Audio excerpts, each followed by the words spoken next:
Olá! Neste vídeo, iremos falar sucintamente sobre como surgiu a terceirização, para que você entenda o processo de terceirizar na administração pública e, consequentemente, o surgimento da figura do fiscal. Nesse sentido, a terceirização surgiu no mundo a partir de 1940 e consolidou-se durante a Segunda Guerra Mundial, quando as indústrias de armamento passaram a buscar parceiros visando aumentar a sua capacidade de produzir material bélico, armas. No Brasil, esta modalidade foi trazida pelas empresas multinacionais da indústria automobilística. Assim, terceirizando a fabricação de peças e componentes de centenas de fornecedores junto ao mercado local. Exemplo, a montadora B monta o veículo, mas todos os componentes são produzidos por outras empresas.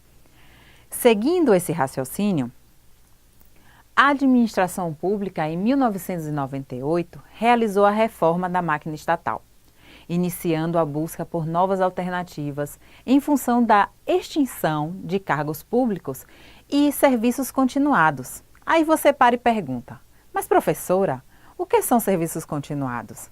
São aqueles serviços que não podem perder a continuidade. Exemplo, limpeza, segurança, portaria, entre outros, para os quais não há mais contratação via concurso, extintos pela Lei nº 9.632 de 1998.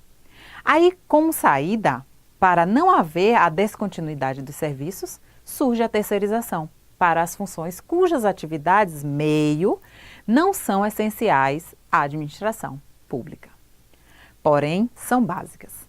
Neste sentido, a administração pública adota a terceirização. Depois de entendermos um pouco a história da terceirização, veremos agora alguns conceitos para aprofundarmos no assunto.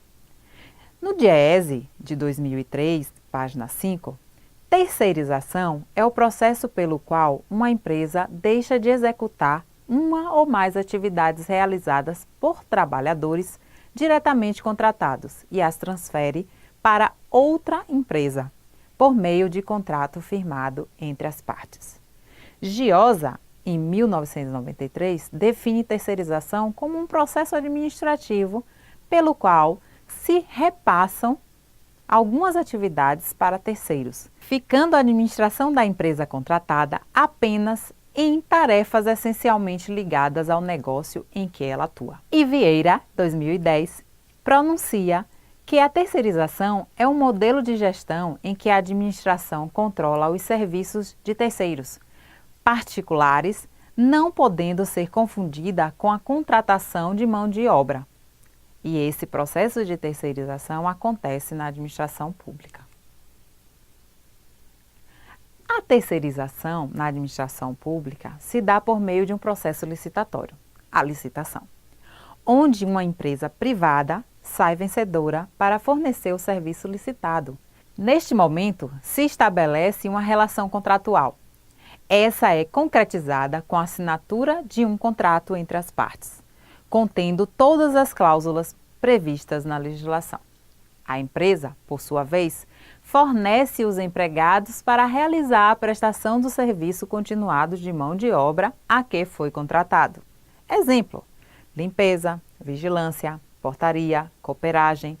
E aí você pensa, pronto, a administração pública transferiu o serviço e a sua responsabilidade também. Não. Engana-se quem pensa desse jeito. E qual é o papel da administração pública após a assinatura do contrato? É fiscalizar este contrato, com a designação de um ou mais servidores públicos para serem os fiscais deste serviço prestado. Entendeu agora a importância e responsabilidade do fiscal para a terceirização na administração pública?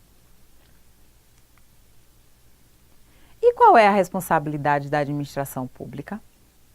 Segundo a Lei 8.666 de 93, a Lei da Licitação e Contratos e a Instrução Normativa número 2 de 2008, do Ministério do Planejamento, Orçamento e Gestão, o MPOG, atribuem à administração o poder e dever de acompanhar e fiscalizar a execução dos contratos por ela firmados.